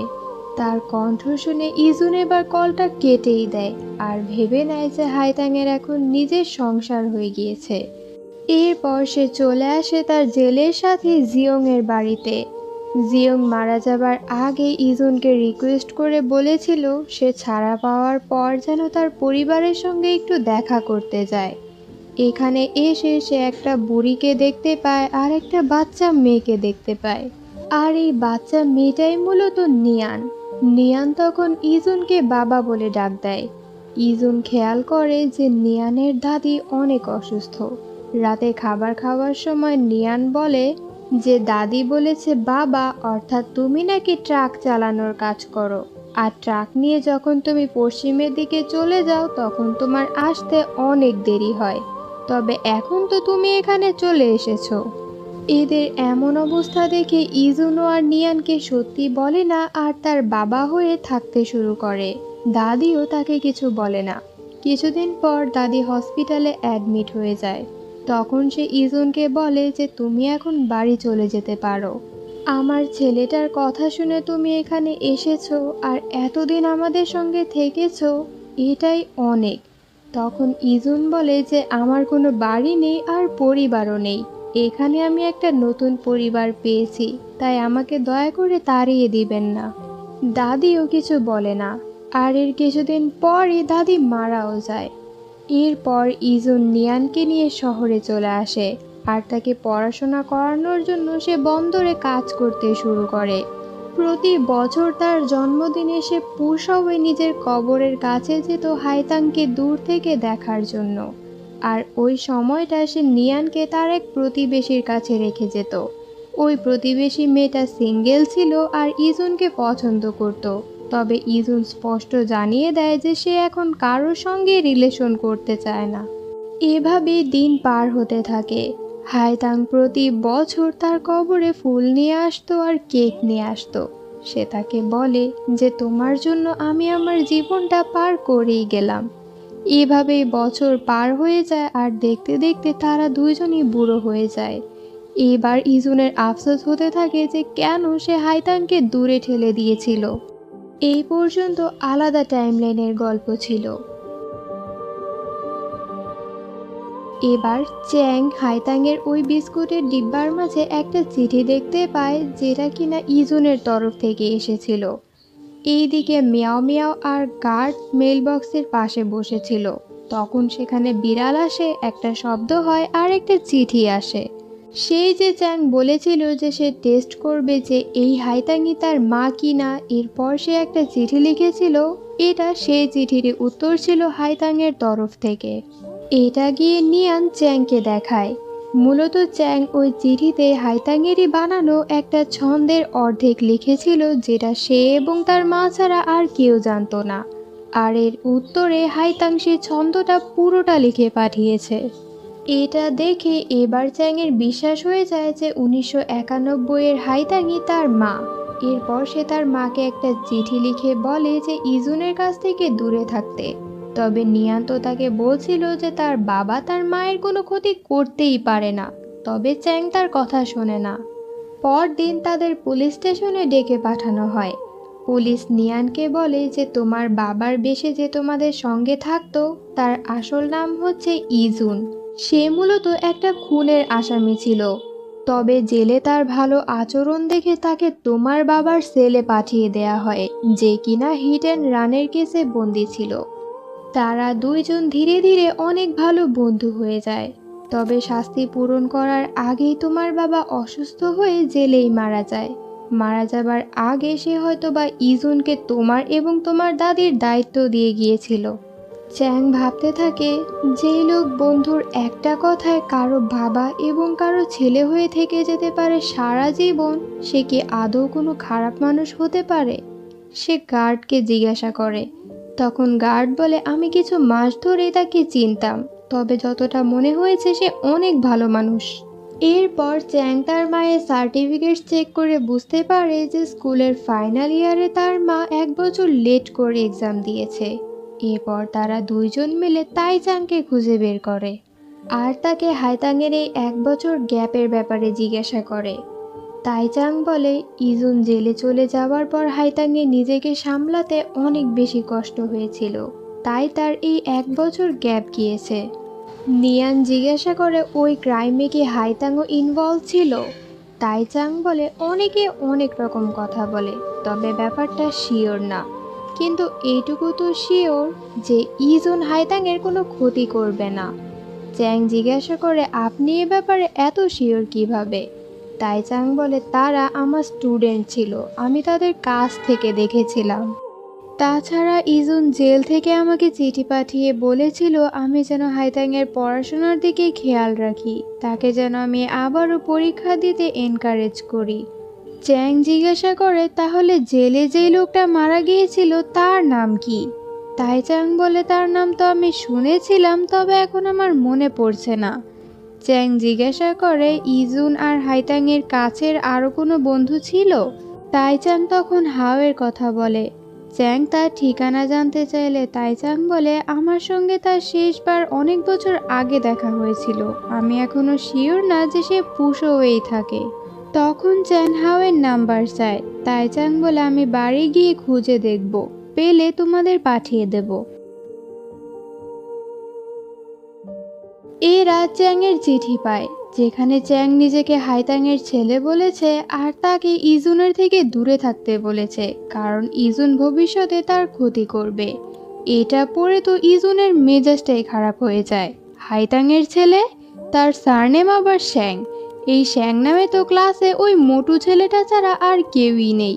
আর তার সঙ্গে তো হাইতাং এর কোনো মিলও নেই। সে কিভাবে ভবিষ্যতে ওই শ্যাংকে বিয়ে করবে? আর ইজুনি বা কেন হাইতাং এর ক্ষতি করবে? হাইতাংও কিছু বুঝতে পারছিল না, কারণ ওই ছন্দটা সে ছোটবেলায় লিখেছিল আর ওটার ব্যাপারে শুধু সে এবং তার মাই জানতো। চ্যাংও যেহেতু এটার ব্যাপারে জানে, তাহলে চ্যাং মনে হয় সত্যিই তার ছেলে। রাতভর চিন্তায় এরা দুইজন ঘুমাতেই পারে না। এর মধ্যে আবার বৃষ্টি নামায় তাদের ঘরের ছাদ দিয়ে পানি পড়তে থাকে।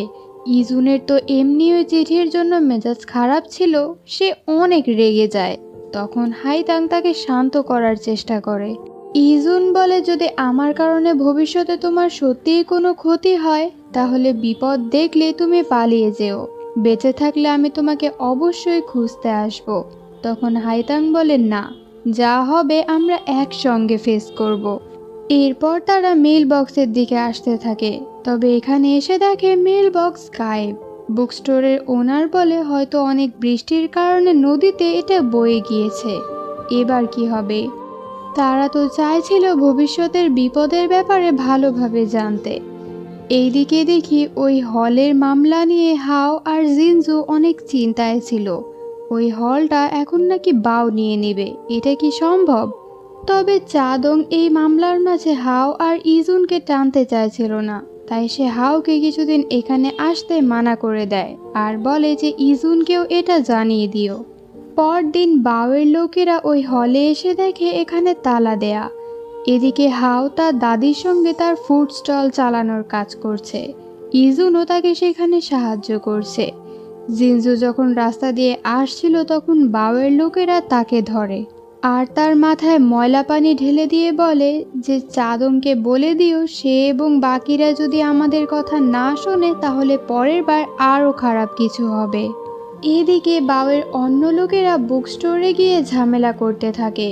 তখন হাইতাং পুলিশকে কল করতে চাইলে ওনার মানা করে দেয় আর বাওয়ের লোকেদের কিছু টাকা দিয়ে তখনকার মতো সেখান থেকে বের করে দেয়। এরপর সে হাইতাংকে তার এই মাসের বেতন দিয়ে বলে যে তার বউ বাচ্চা আছে, তার নিজের পেট চালাতে হবে, সংসার চালাতে হবে। সে চায় না গুন্ডাদের সঙ্গে ঝামেলা করতে, তাই হাইতাং যেন এই বুক স্টোরে আর না আসে। রাতের বেলা ইজুন বাড়ি আসলে হাইতাং জিজ্ঞাসা করে, হল নিয়ে কোনো সমস্যা হচ্ছে? ইজুন বলে, কেন, কি হয়েছে? হাইতাং বলে, আজ বুক স্টোরে কিছু গুন্ডা এসে ভাঙচুর করেছিল। তারা বলে গিয়েছে হল না পাওয়া পর্যন্ত তারা নাকি সবসময় এমনই করবে। এটা শুনে ইজুন রেগে তাদের মারতে গেলে হাইতাং কোনো মতে তাকে থামিয়ে বলে যে তারা তো এটাই চাইছে, তারা তোমাদের উস্কানোর জন্যই তো এসব করছে। তখন ইজুনও প্রমিস করে যে রেগে গিয়ে সে আর কখনো মারামারি করবে না। এদিকে চাদং হলে আসলে পাশ থেকে চ্যাং বেরিয়ে এসে তার সঙ্গে ঝামেলা করতে থাকে। তখন চাদং বলে যে সে এই হলটা বন্ধ করে দেবে, তাই বাও যেন এই ঝামেলাটাকে আর বেশি না বাড়ায় আর এটা এখানেই বন্ধ করে দেয়। কিন্তু চ্যাং তো তার কথা শোনেই না, উল্টো তাইচাংকে দিয়ে তাকে হুমকি দিতে থাকে। চাদং বলে, খবরদার তোমরা তাইচাংয়ের কাছেও যাবে না। তখন চ্যাং বলে, আরে বন্ধু, রাগ করছো কেন? এই সব কিছু আবার দূর থেকে তাইচাং দেখে মনে করে যে চাদং হয়তো আবারও বাওয়েদের সঙ্গে মিলে গিয়েছে। পরের সিনে এরা তিনজন বসে প্ল্যান করছিল যে সামনে কি করা যায়, কারণ এখন আর চুপ থাকা যাবে না। বাওয়ের লোকেরা তাদের গার্লফ্রেন্ডদের দিকে হাত বাড়াচ্ছে। কনস্ট্রাকশনের কাজ শুরু হবে, তাই কিছু লোক ওই মেল বক্স সরানোর চিন্তা করছিল। তখন গার্ড তাদের থামানোর চেষ্টা করে। এরপর নিয়ানকে ফোন দিয়ে সব কিছু বলে। নিয়ান বলে যে কিছুক্ষণের জন্য তাদের আটকাও, দরকার হলে মিয়াও মিয়াওয়ের সাহায্য নাও। এরপর চ্যাং আর নিয়ানের সঙ্গে দেখা করতে হাও আসে। আর সেও বলে যে ইজুন নিজে কোনোদিনও হাইতাংয়ের ক্ষতি করতে পারে না, কারণ হাইতাং তো জানে ইজুন 30 বছর আগেই মারা গিয়েছে। 1997 সালে হাও যখন জেল থেকে বেরিয়েছিল তখন সে জানতে পারে ইজুনও সাজা কাটছে। পরে সে তার সঙ্গে দেখা করতে গেলে ইজুন তাকে বলেছিল সে যেন তাকে সাহায্য করে ইজুনের মৃত্যুর নাটক সাজাতে, যেন হাইতাং তার জন্য জীবনভর অপেক্ষা না করে। এরপর সে তাদের ওই ঘটনার কথা বলে যেটার কারণে ইজুনকে জেলে যেতে হয়েছিল। যেমনটা আমরা দেখেছিলাম, বাওয়ের লোকেরা হল দখল করতে চাইছিল। এই সূত্র ধরে একদিন হাও যখন ফুড স্টলে ছিল না তখন তারা ওই ফুড স্টলে আসে আর হাওয়ের দাদি আর জিনজুকে অনেক টর্চার করে। আশপাশের লোক দাঁড়িয়ে দাঁড়িয়ে তামাশা দেখে, কারো কিছু বলার সাহস নেই। তখন বুক স্টলের ওনার একটু প্রতিবাদ করতে গেলে তাকেও অনেক মার খেতে হয়। এরপর সেও গুন্ডাদের নজরে এসে পড়ে, যার কারণে তার বুক স্টলকে একেবারে তারা শেষ করে ফেলে। সে যখন বুক স্টোর বন্ধ করছিল এটা দেখে হাইতাংয়ের অনেক কষ্ট হচ্ছিল। সে বারবার তার কাছে ক্ষমা চায়, কারণ তার মনে হচ্ছে এই সব তার কারণে হয়েছে। ওনার বলে এখানে দোষ তোমারও নেই আমারও নেই, এই শহরটাই খারাপ। আমার কাছে তো লুকিয়ে থাকা ছাড়া আর কোনো উপায় নেই, কিন্তু তোমার কাছে আছে। তুমি কথা দাও তুমি ভালোভাবে পড়াশোনা করবে, এই শহর ছেড়ে অনেক দূরে চলে যাবে আর কোনো দিনও এখানে আর ফিরে আসবে না।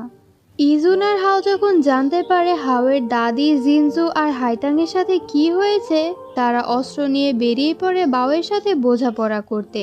তবে চাদং তাদের থামায়। সে বলে এভাবে তারা বাওয়ের সাথে কোনোদিনও পেরে উঠবে না, কারণ বাও অনেক বড় মাপের মানুষ। আজ যদি তাদের নিজেদের কিছু হয়ে যায় তাহলে তাদের কি হবে, যাদের জন্য আজ তারা এই লড়াই করতে যাচ্ছে। সে নিজে যাবে বাওয়ের সঙ্গে বোঝাপড়া করতে। এরপর সে বাওকে এসে জিজ্ঞাসা করে তাদের বিরক্ত না করার জন্য বাও কত টাকা নিবে।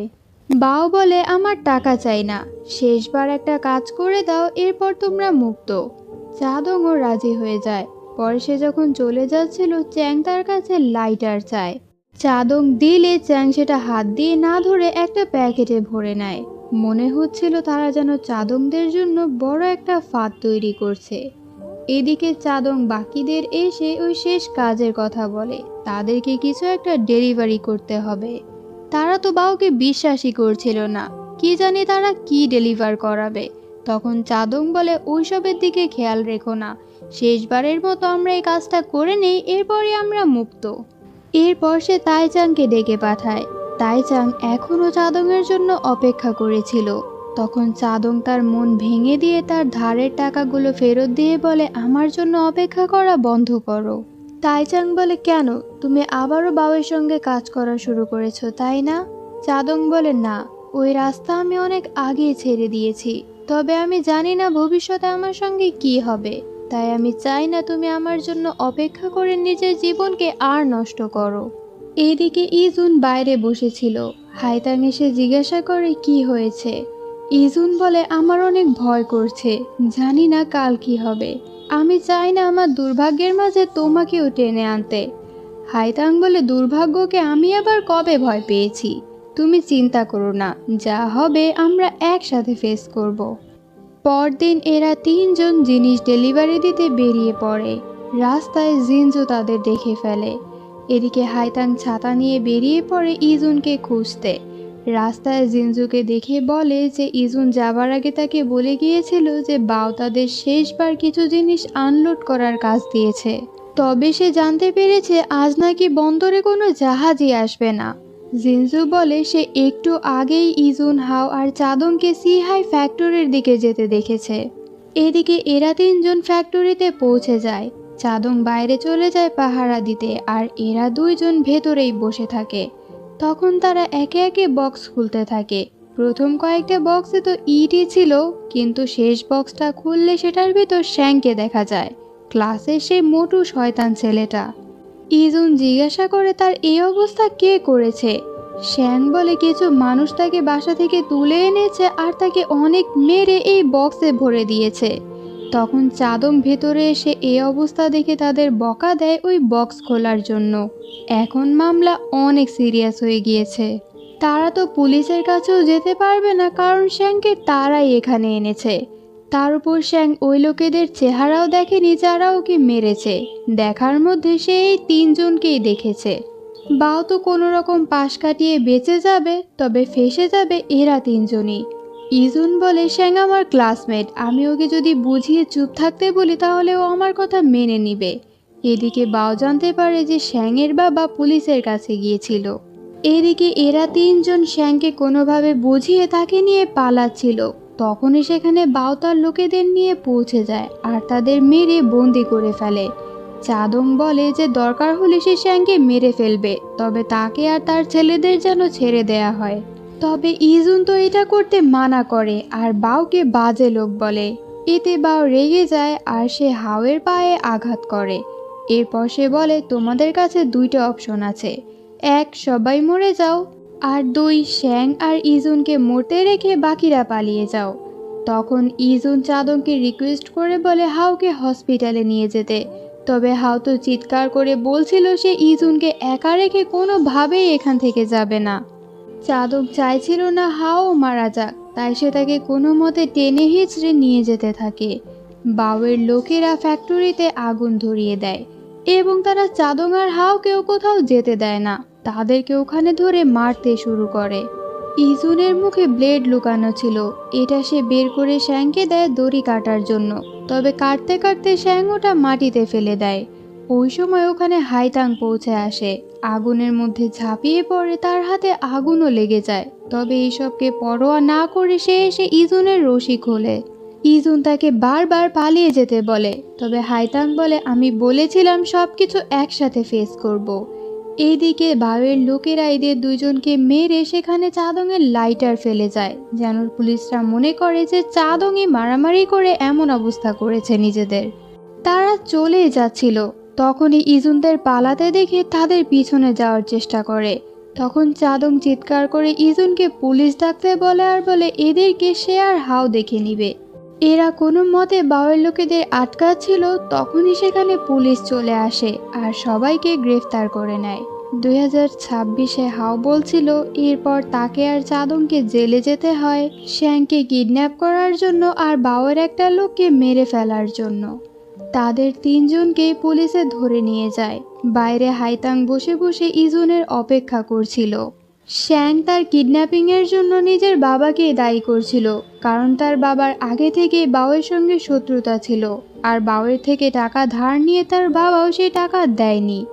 এরপর সে যখন বাবা মায়ের সঙ্গে চলে যাচ্ছিল তখন হাইতাং তাকে পেছন থেকে ডেকে তার কাছে ভিক্ষা চায় আর বলে ছোটবেলা থেকে তারা সবাই একসঙ্গে পড়াশোনা করেছে, অন্তত সেটার খাতিরে হলেও শ্যাং যেন আজ সব সত্যি কথা বলে যায়।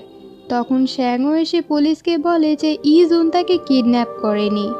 অনেকক্ষণ কেটে যায়, হাইতাং তখনও ইজুনের জন্য অপেক্ষা করছিল। পুলিশ তাকে বারবার ডাক্তারের কাছে যেতে বলে আর তার পোড়া হাতের চিকিৎসা করাতে বলে। তখনই সেখানে তাইচাং পৌঁছে যায় আর কোনো মতে বুঝিয়ে হাইতাংকে সেখান থেকে নিয়ে যায়। জানা যায় আর 3 দিনের মাঝে মেইল বক্স সরিয়ে ফেলা হবে। এবার আমাদের হাইতাংয়ের ছোটবেলার ঘটনা দেখানো হয়। যখন হাইতাংয়ের মা পালিয়ে গিয়েছিল এলাকার সবাই সমালোচনা করছিল। ইবো এই বাচ্চা মেয়েটাকে বলে তার মা নাকি আরেক লোকের সঙ্গে পালিয়ে গিয়েছে তাদের দুজনকে ফেলে রেখে। হাইতাং ইজুনের জন্য অপেক্ষা করে যাচ্ছিল। কয়েকদিন পর ইজুন মুক্তি পেয়ে যায় আর হাইতাংয়ের এই ব্যথা পাওয়া হাত দেখে তার কাছে ক্ষমা চায়। হাইতাং বলে কোনো চিন্তা নেই, তোমাকে বলেছিলাম না আমরা সবকিছু একসাথে ফেস করব। এরপর তারা দুইজন বাড়ি যেতে থাকে নতুন জীবন শুরু করার আশায়। হলটাও তাদের হাতছাড়া হয়ে যায়। ইজুন ছাড়া পেলেও চাদং আর হাওকে আরও কিছুদিন জেলে থাকতে হবে। একদিন ইজুনের সঙ্গে শ্যাং দেখা করতে আসে আর বলে তার মা ইজুনকে বিভিন্ন স্কুলে ভর্তি করার চেষ্টা করেছে, তবে ইজুনের এই ঘটনার পর কোনো স্কুলই তাকে নিতে চাচ্ছে না। তখন ইজুন বলে আমারও আর পড়াশোনা করার শখ নেই, এখন আমি তো একটা জব খুঁজছি যেন আমি হাইতাংকে পড়াতে পারি। শ্যাং বলে আমার মা আমার জন্য টিউটর খুঁজছে, দেখো তুমি এই কাজের জন্য হাইতাংকে রাজি করাতে পারো কিনা। আমি তো পড়ে কিছু আর উল্টাতে পারবো না, তবে আমরা যেহেতু ক্লাসমেট তাই হিসেবে হাইতাঙেরই পড়া হয়ে যাবে, সাথে সাথে কয়েকটা টাকাও ইনকাম হবে। ইজুন তো খুশি হয়ে যায় আর এটা গিয়ে হাইতাংকে জানায়। হাইতাংও খুশি খুশি রাজি হয়ে যায়। ইজুন বলে, এখন থেকে তুমি মন দিয়ে পড়াশোনা করবে আর টাকা কামানোর দায়িত্ব আমার। তুমি বড় কলেজে ভর্তি হবে, এরপর আমরা শহর ছেড়ে দূরে চলে যাব। তারপর আমরা বিভিন্ন জায়গায় ঘুরতেও যাব। কোথায় যেতে চাও তুমি? হাইতাং বলে, এমন জায়গায় যেখানে বরফ পড়ে। এরপর থেকে ইজুন বন্দরে মাল আনলোডের কাজ করতে থাকে। ইভেন সময় থাকলে সে চেয়ে চেয়ে কাজ করে যেন কিছু এক্সট্রা ইনকাম হয়। পণ্য আমদানি রপ্তানি করার সময় কিছু বেঁচে গেলে শ্রমিকদের সুযোগ থাকে সেখান থেকে কিছু কেনাকাটা করার। এভাবেই একদিন ইজুন দুটো কুকিজের বক্স কিনে। হাইতাং বলে, কুকিজ শেষ হয়ে গেলে তারা এই বক্সগুলোতে টুকটাক জিনিস রাখতে পারবে। একটা হবে ইজুনের, আরেকটা হবে হাইতাংয়ের।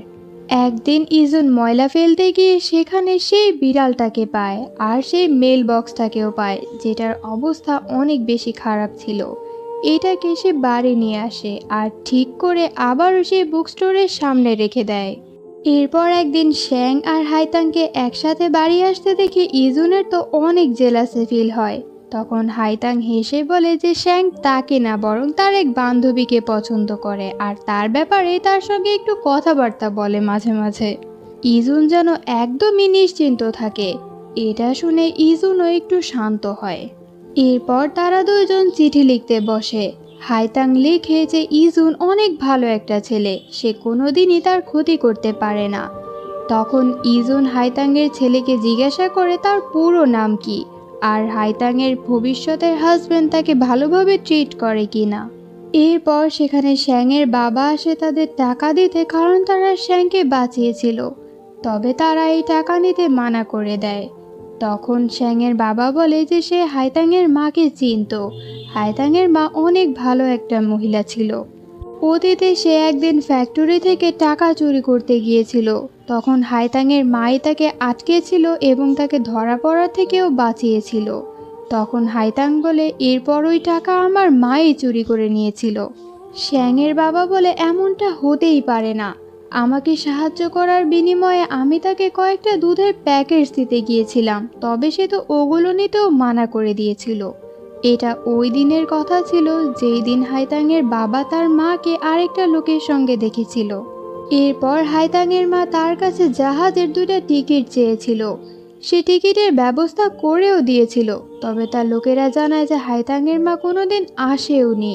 তার চিন্তা হওয়ায় সে লোন শার্ক হয়ে ইবোদের বাড়ি গিয়েছিল। তখন জানতে পারে যে ইবো অনেক খারাপভাবে জুয়ার নেশায় পড়ে গিয়েছে। একবার ইবো তার কাছ থেকে 6000 ইউয়ান ধার করে জুয়ায় হেরে গিয়েছিল, তবে কিছুদিনের মধ্যে সে তাকে এই টাকা ফিরিয়ে দিয়েছিল। আর এটা ওই সেম অ্যামাউন্ট ছিল যেটা ওই ফ্যাক্টরি থেকে চুরি হয়েছে। তোমরা তাহলে বুঝেই ফেলেছো যে কে আসলে টাকা চুরি করেছে। এরপর সে হাইতাংকে বলে যে অতীতে তোমার মা আমার জীবন বাঁচিয়েছিল আর এবার তুমি আমার ছেলের জীবন বাঁচিয়েছো, তাই কোনো সাহায্যের দরকার হলে আর একবারও না ভেবে শুধু আমার কাছে চলে আসবে। হাইতাংয়ের আজও ওই দিনের কথা মনে আছে যখন তার মা তার হাতে একটা জাহাজের টিকিট তুলে দিয়েছিল আর কোড ওয়ার্ডের মাধ্যমে তাকে বলেছিল 11টার সময় বন্দরে চলে আসতে, কিন্তু ছোট হাইতাংয়ের 10 মিনিট লেট হয়ে যায়। সেদিন থেকে নিয়ে আজ পর্যন্ত সে এটাই ভেবে এসেছে যে লেট হয়ে যাওয়ায় তার মা তাকে ছেড়ে চলে গিয়েছে। তবে এখন তো মনে হচ্ছে মাঝে কিছু একটা গড়বড় হয়েছিল আর ইবো অবশ্যই এই ব্যাপারে জানে। গার্ড এদের ফোন করে আবারও মেল বক্সের কথা মনে করিয়ে দেয়। তারা সেদিকেই যাচ্ছিল, তখনই নিয়ানের কাছে পুলিশ ফোন করে বলে যে তারা মনে হয় তার বাবাকে পেয়ে গিয়েছে। মূলত তারা একটা বৃদ্ধকে পেয়েছে যে কিনা কবরস্থানে একটা কবরের পাশে অনেক দিন যাবৎ বসেছিল। তারা ওখানে পৌঁছাতে পৌঁছাতে উনি অনেক অসুস্থ হয়ে পড়েছিলেন। নিয়ান অবশেষে অনেকটা আশা নিয়ে কেবিনে ঢুকে যে সে ফাইনালি তার বাবাকে পেয়ে গিয়েছে। তবে ইজুন সেখান থেকেও গায়েব ছিল। এইদিকে দেখি ইজুন আবারও কবরস্থানে পৌঁছে যায়। আস্তে আস্তে তার চোখ বন্ধ হয়ে যাচ্ছিল। তখনই তার কাছে তার হাইতাং আসে। এরপর তারা দুইজন এক অন্য দুনিয়ায় চলে যায়, যেখানে বরফ পড়ছিল। তারা দুইজন সেখানে অনেক আনন্দ করতে থাকে। এটাই যেন তাদের এই জীবনের হ্যাপি এন্ডিং। নিয়ানদে সেখানে আসতে আসতে অনেক দেরি হয়ে যায়। ইজুন অলরেডি মারা গিয়েছে। এরপর তাকে হাইতাংয়ের কবরের পাশেই কবর দেয়া হয়।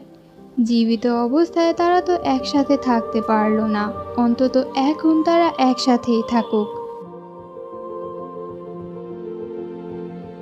ইবো একটা হোটেলে বসে খাবার খাচ্ছিল। তখন সে টিভিতে নিউজ দেখে যে সি হাই ফ্যাক্টরি, যেটা অনেকদিন যাবৎ বন্ধ হয়েছিল, এখন সেখানে একটা রিসর্ট বানানো হবে আর সেটার জন্য কনস্ট্রাকশনের কাজ খুব শীঘ্রই শুরু হবে। এটা শুনে ইবো ঘাবড়ে যায়। এরপর সে লি নামের একটা লোকের সঙ্গে দেখা করে। পরের সিনে ইজুন যখন কাজ করছিল তখন সে দূর থেকে ইবোকে কিছু একটা করতে দেখে। সে তাকে ফলো করতে চায়, তবে ইবো নিজের বাইক নিয়ে সেখান থেকে চলে যায়। এরপর সে দৌড়ে এসে হাইতাংকে সব কিছু বলে আর তাকে ইবোর থেকে সাবধানে থাকতে বলে। গার্ড হাইতাংদের লেখা চিঠিটা পেয়ে যায়। এদিকে চ্যাংদের পুলিশরা কল করে আর বলে যে সেদিন তার মায়ের গাড়ির ব্যাক সিটে তারা যে আরেকটা বৃদ্ধর লাশ পেয়েছিল তার পরিচয় তারা শনাক্ত করতে পেরেছে। আর এর নাম হচ্ছে ইবো। এই হাইতাংয়ের বাবা ছিল। 1996 সালে হাইতাং এর নামে একটা মিসিং রিপোর্ট লিখিয়েছিল। তখন চ্যাং ওই রিপোর্টটা দেখতে চায়। ফ্ল্যাশব্যাকে দেখে হাইতাং যখন ইজুনের জন্মদিনে তার কবরে যাচ্ছিল তখন সে রাস্তায় ইবোকে দেখতে পায়। ইবো অনেক বুড়ো হয়ে গিয়েছে আর এখন রাস্তার ধারে ময়লা কুড়ানোর কাজ করে। সে তাকে ডেকে তার গাড়িতে বসায় আর তার মায়ের ব্যাপারে জিজ্ঞাসা করে। তবে এতদিনে হাইতাং তো প্রায় আন্দাজ করেই ফেলেছিল যে ইবো তার মায়ের সঙ্গে কি করেছে। তবে ইবো এখন নিজেই স্বীকার করে যে হ্যাঁ, সেই তার মাকে মেরে ফেলেছে যেদিন তার মা আরেক লোকের সঙ্গে ভেগে যেতে চেয়েছিল। হাইতাং রেগে বলে সে অন্য কারোর সঙ্গে না, আমার সঙ্গে পালিয়ে যেতে চেয়েছিল, কারণ তুমি তো একটা পশু ছিলে, তোমার সঙ্গে তো থাকা যায় না। কিন্তু ইবো এখানে কোনো আফসোসই দেখায় না। এতে তো হাইতাংয়ের অনেক রাগ হচ্ছিল। ইবো বলে সে যদি তাকে এখন পুলিশেও দিয়ে দেয় এতে তার কোনো ভয় নেই, কারণ সে এখন বুড়ো হয়ে গিয়েছে, সে আর বাঁচবেই কয়েকটা দিন।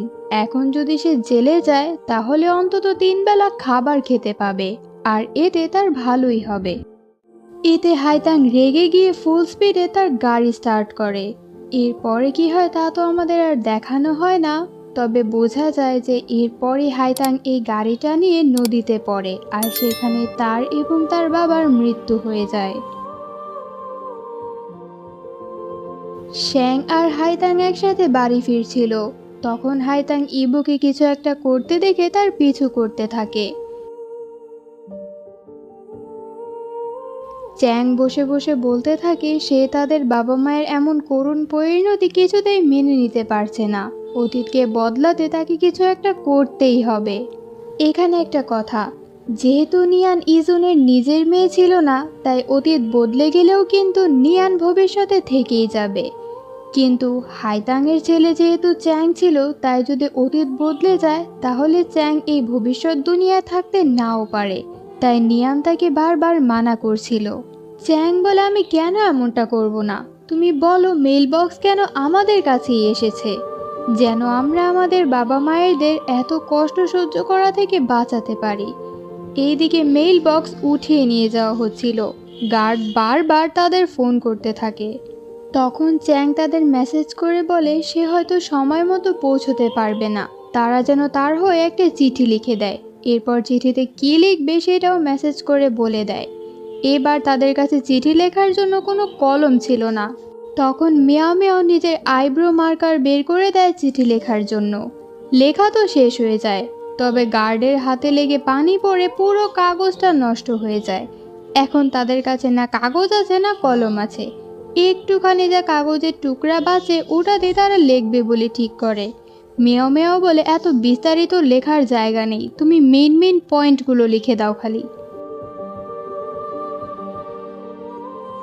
ইজুন মেইলবক্সের পাশে হাইতাংয়ের জন্য অপেক্ষা করছিল, কারণ আজ তাদের দুইজনের আবারও মেইলবক্স চেক করার কথা ছিল। তবে হাইতাং না আসায় ইজুন নিজেই মেইল বক্স খোলে, কিন্তু সেখানে কিছু ছিল না, তাই সে তালা লাগিয়ে ওখান থেকে চলে যায়। এরা অনেক চেষ্টা করছিল ছোট্ট কাগজের টুকরাটাকে শেষবারের মতো অতীতে ডেলিভার করতে, তবে লোকেরা তাদেরকে বারবার আটকাচ্ছিল। তখন মেও মেও কোনো মতে ওই কাগজটা অতীতে পাঠিয়ে দেয়। ইজুন যখন চলে যাচ্ছিল তার সামনে সেই বিড়ালটা দেখতে পায়। সে বুঝতে পারে চিঠি এসেছে, তাই সে ইউটার্ন নিয়ে আবারও মেইল বক্সের কাছে আসে। তবে সেখানে সে ওই কাগজের টুকরাটা দেখতে পায়, যেখানে লেখা ছিল সি হাই ফ্যাক্টরিতে যেও না, আর 30 নভেম্বর কোনো খুন করো না। তখনই সেখানে শ্যান চলে আসে আর বলে যে হাইতাং দৌড়ে দৌড়ে একটা বাইকওয়ালার পেছনে গিয়েছে। ইজুন জিজ্ঞাসা করে আজকের তারিখ। শ্যাং বলে 30 নভেম্বর। ইজুন বলে তুমি গিয়ে পুলিশকে কল করো। এরপর সে বেরিয়ে পড়ে হাইতাংকে খুঁজতে। এদিকে হাইতাং সি হাই ফ্যাক্টরিতে পৌঁছে যায় আর এইখানে সে তার মায়ের হেয়ার ক্লিপ কুড়িয়ে পায়। তখন দেখা যায় ইবো একটা বস্তায় ভরে কিছু নিয়ে যাচ্ছে। তখন সেখানে হাইতাং চলে আসলে ইবো লিকে বলে তাকেও যেন মেরে ফেলা হয়। তখনই সেখানে ইজুন চলে আসে আর তাদের সঙ্গে মারামারি করতে থাকে। এক পর্যায়ে সে লিকে মারতে যায়, তবে তখনই তার ওই চিঠির কথা মনে পড়ে, 30 নভেম্বর কোনো খুন করো না। সে কোনো মতে নিজেকে থামিয়ে নেয়। এই সুযোগে লি তাকে মেরে ফেলতে যায়, তবে তখনই শ্যাং পুলিশ নিয়ে সেখানে পৌঁছে যায় আর তাদের জীবন নষ্ট হওয়া থেকে বেঁচে যায়। নিয়ান সকালে ঘুম থেকে উঠে তার সামনে সে বিড়ালটাকে দেখতে পায়। এরপর তার ফোনের কন্ট্যাক্ট লিস্ট চেক করে দেখে সেখানে তার বাবার নাম্বার নেই। তারপর সে চ্যাংয়ের নাম্বার সার্চ করে দেখে যে ওটা সেখানে আছে। তার মানে ভবিষ্যতের এই দুনিয়ায় চ্যাং এক্সিস্ট করে।